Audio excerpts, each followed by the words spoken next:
Bishop takes d5, pawn takes d5, e6. And you probably just take it, yeah. Yes. Wow. Wow. Firouzja gets the one win for his team. That was so amazing. And he's on 5 out of 5.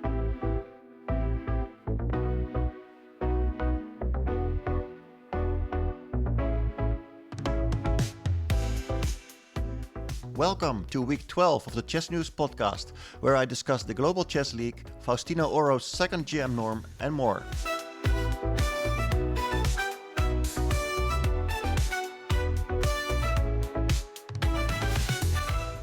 The biggest event underway is the Global Chess League, taking place in Mumbai, India. It is the third season of this rapid chess event among teams, a joint venture between FIDE and sponsor Tech Mahindra, an Indian multinational information technology services and consulting company. The event features 6 teams that play 10 round-robin matches, followed by a final match between the top 2 teams. Each team consists of 6 players, including 1 Super Grandmaster, 2 female players and 1 junior player. The scoring system is unique. It gives 4 points for a win with black and only 3 points for a win with white. And a match victory gives 3 match points instead of 2, while in the unlikely event of a tied match score, both teams get 1 match point. At the time of recording this podcast, 9 of the 10 rounds in the round-robin stage have been played, and the winners of 23 and 24, Triveni Continental Kings, have a commanding lead of 6 points, which means they have already qualified for the final. What a powerhouse of a performance by the whole team of Triveni Continental Kings. They're jabbing left, they're jabbing right. They just don't let the opponents go towards the net. They're just always putting pressure on every single board.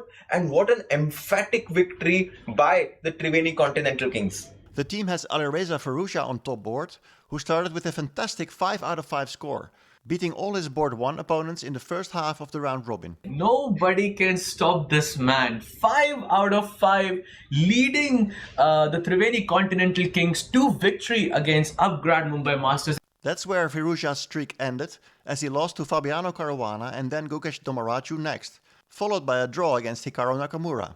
Firouzja did beat Vishy Anand for a second time in round 9. Really pressed for time now. They're both under 20 Queen seconds. goes back to b1, but that's a blunder. Black to play and win. Oh. Puzzle rush time, yes, queen takes f1. Oh, that's so powerful. That is such a beautiful tactic. And look at Vishy there. He knows that So this is upset. lost and resigns. So upset. Wow. The other players of Triveni Continental Kings are Wei Yi, Vidit Gujarati, Zhu Jiner, Alexander Kostenyuk, and Marc-Andrea Marizzi. The team with the best chance to make it to the final as well is Alpine SG Pipers, who play with Caruana on top board alongside Anish Giri, Praganananda Ramesh Babu, Ho Yifan, Nino Bachashvili, and Leon Luke Mendonca. If the Pipers don't win on Monday, it will be Upgrad Mumbai Masters in the final instead, with Maxime Vacher-Legrave and Wesley So on top boards. An important win for the Alpine SG Pipers was against the Triveni Continental Kings, only the second loss for the team that's already in the final. Caruana's win against Firouzja was both critical and absolutely wild. The following clip is from ChessBase India, who once again provided super exciting commentary. And Alireza Firouzja bangs the table. He's like, I've lost this. Fabiano Caruana is doing the unthinkable here. He's going to beat Alireza. Yeah, The moves have stopped, but on the digital board, and a smile on the face, Fabiano Caruana wins this. And the Alpine SG Pipers have done it by. Wow, fully deserved. Fabi reclaiming that spot by unbelievable. Look at Anish Giri coming to Fabi and saying, man, Fabi, you earned my respect. How did you do that?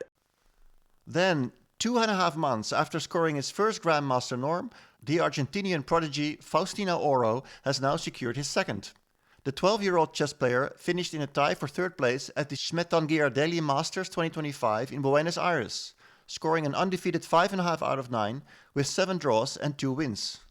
That was good for a 26.08 performance rating, enough for a GM norm in a field that included players such as Aryan Tari, the winner of the tournament, Ivan Cheparinov, who came second, but also the legendary Alexei Shirov, who tied for third with Oro, together with Diego Flores, the Argentinian champion. Talking to the Argentinian newspaper Infobay, Shirov said, "I'm surprised he's reached this level with such a versatile playing style. And he didn't do it at 12, but at 11, because a year ago he was already a fully formed and complete player. And that is truly impressive." Shirov wasn't surprised about Oro's second norm, saying, "He already plays like a grandmaster, like a complete and universal player. He handles all styles, so it's clear that he will surely be a chess player with an ERA rating above 2700. Oro has almost 3 months to break Abhimanyu Mishra's record of becoming the youngest grandmaster in history.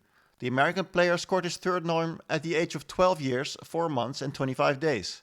Oro might already make history next month in Waikanzei, where he will be playing in the Challengers Group. But before that, we will see him in action at the World Badminton Blitz in Doha, Qatar from December 26 to 30. Then an update on FIDE. Last week I mentioned the disturbing news that FIDE had approved the lifting of sanctions on Russia and Belarus at an online General Assembly held on Sunday the 14th. Tarjei Svensson of chess.com provided more context with a lengthy article, and based on that I can provide some updates. On Wednesday, the English Chess Federation issued a statement condemning both the procedure and the outcome. It noted that the FIDE president, Arkady Dvorkovich, a former deputy prime minister of Russia, who chaired the meeting, effectively acted as a tool of the Russian state. Mr. Dvorkovich refused to allow a debate or a vote on the motion proposed by the ECF. The statement also reaffirmed that it will not host FIDE events involving Russian teams and will not permit Russian flags at English events until IOC policy changes. It also noted that chess now stands among just 5 sports out of 108 to ease sanctions on Russian teams. Meanwhile, the president of the Norwegian Chess Federation, Lasse Ostebo Lovik, has told chess.com that his federation is considering legal action, which includes a complaint to the Court of Arbitration for Sports, or CAS. He said the entire process surrounding and during the Congress was tragicomic. The FIDE Council engaged in outright propaganda ahead of the case, and it seems that this continued during the Congress itself. Western input and criticism fell on deaf ears and empty hands.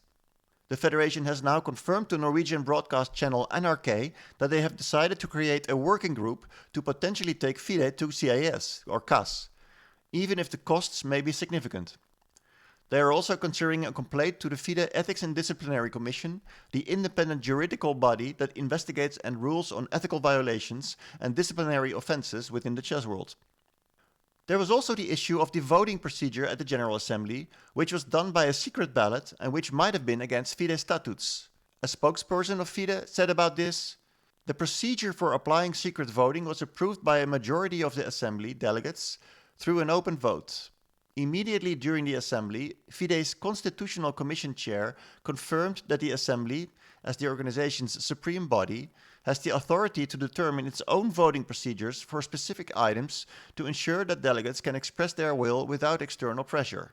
This practice is consistent with maintaining the integrity of the vote in sensitive matters." In other news, something that is somewhat related to what was just discussed, because that was about lifting sanctions while Russia's aggression in Ukraine territory is far from over. As ChessBase reports, Vladimir Fedoseev was one of the first Russian chess players to speak out critically against his country's invasion of Ukraine. Fedoseev switched to the Slovenian Federation and has stated that he never wants to represent Russia again. This week, the Russian Minister of Sports has stripped him of the Russian honorary titles.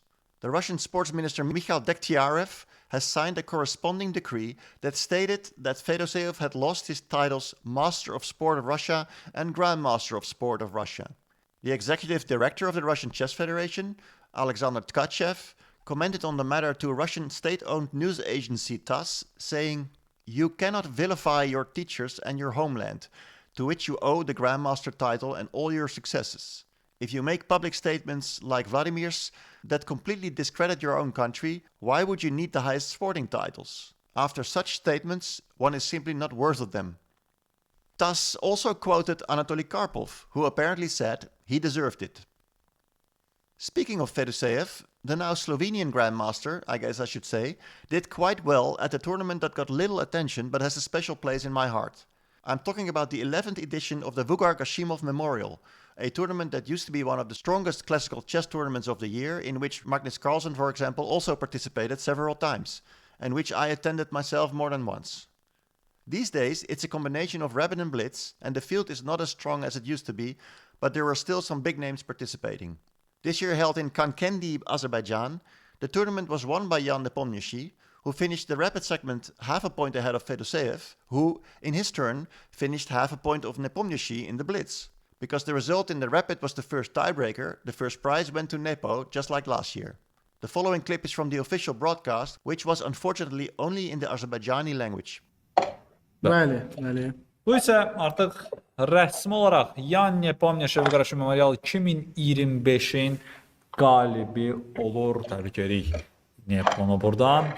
The tournament continues to commemorate Vugar Gashimov, the very talented Grandmaster from Baku, who died aged 27 in January 2014 while under treatment of a brain tumor.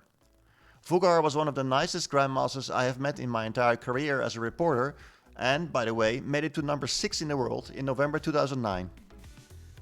That's it for this week. I wish everyone a Merry Christmas and see you next week.